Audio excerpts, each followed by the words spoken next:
Hello, everybody. Laura Rogers here with Crafty Quilting Designs LLC in Columbia, South Carolina. So, updates.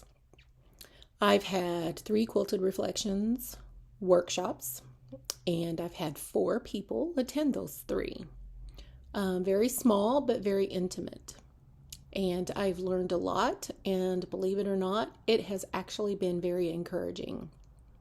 Some people have said these are so thought-provoking that there are memories that are stirred up that I would have never remembered had these specific prompts not been given. That is encouraging because that is the reason I created the workshop, was to get the memories recorded. Another one was, and this one was interesting, but yet encouraging at the same time. I attended expecting something totally different.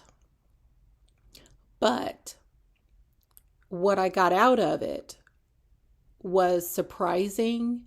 It was enjoyable. It was heartwarming. And she said, wow, that's what she said. So it's been encouraging. And I think I've had them at different times through the week, on the weekend. I'm not doing any Sundays. Y'all, I'm so busy on Sundays with Sunday morning church and Sunday evening. I'd like to take that day to just chill and not even think about anything. Okay, so that's my time. Yeah. So anyway, Saturday, late afternoon, evening seems to be the best time. I've thought about doing a morning Saturday, but again, with the church schedule, I want to make sure that my church schedule is number one, and I'm kind of working around that to schedule the workshops. So it not only has to fit your schedule, it has to fit mine as well, so God comes first. What I'm doing this week, I don't have any Quilted Reflections workshops scheduled for this week. I may just go to once a month. These last 3 were kind of in quick succession because I wanted to learn when would be the best time to schedule them, how often should I schedule them. And I'm thinking, because there has been such a low attendance, and I think a lot of it is because people don't know what to expect, or they're expecting something that it's not, or they're just unsure or whatever. I'm not sure. We've had a lot of people say that they're interested, but a lot of them they've just not shown up, which is perfectly fine. Okay, so there will be more, and they can schedule their own if they want to, but, whatever. We'll just learn from it, we'll go from it, and we'll follow the lead, so to speak. Okay, we'll just say that God is in control, and we'll let him handle it. So there will be more. There will be more. How often, I'm just not sure yet. So this week, I have to bind the quilt that's behind me. I will get that done today. Maybe that'll take about an hour. The binding is already set. I just have to stitch it down, so maybe not an hour. Maybe a few minutes. I machine stitch my binding. It is straight. It is neat. You can go to my Facebook page. You can go to my website and see what I've done and how I do it. It is very neat. I'm detailed like that. If I would not want my binding on my quilts machine stitched the way I do them, I wouldn't do them that way, but I just make sure it's really neat. So I've got to do that. I have the Catbird quilts. Kathy Martin sent me a quilt to get quilted for her. It came in Friday. I haven't even opened the box yet. I will get to it, Kathy, I promise, this week. I have that as my number 2 to get done because that won't take long. It's a small quilt, so I could probably get it done in a day.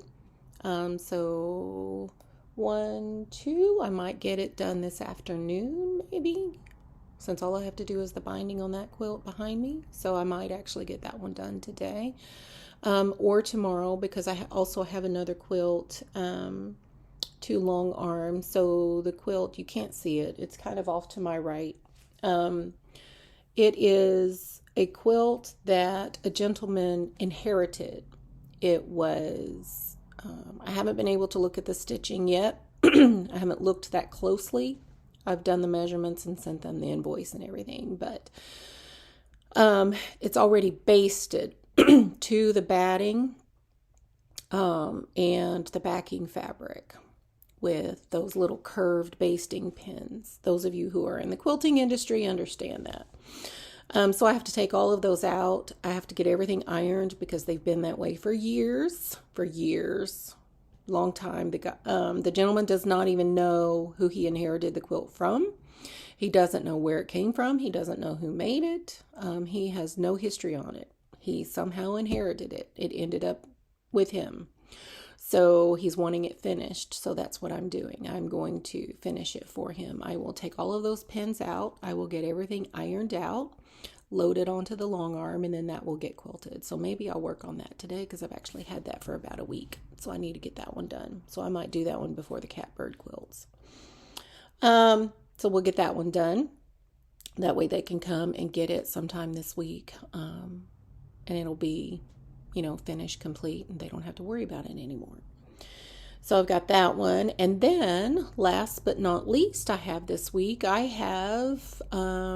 a quilt for USC that I am making. It's not for USC. It is a USC quilt. So the Gamecocks, University of South Carolina, for those of you who are not local.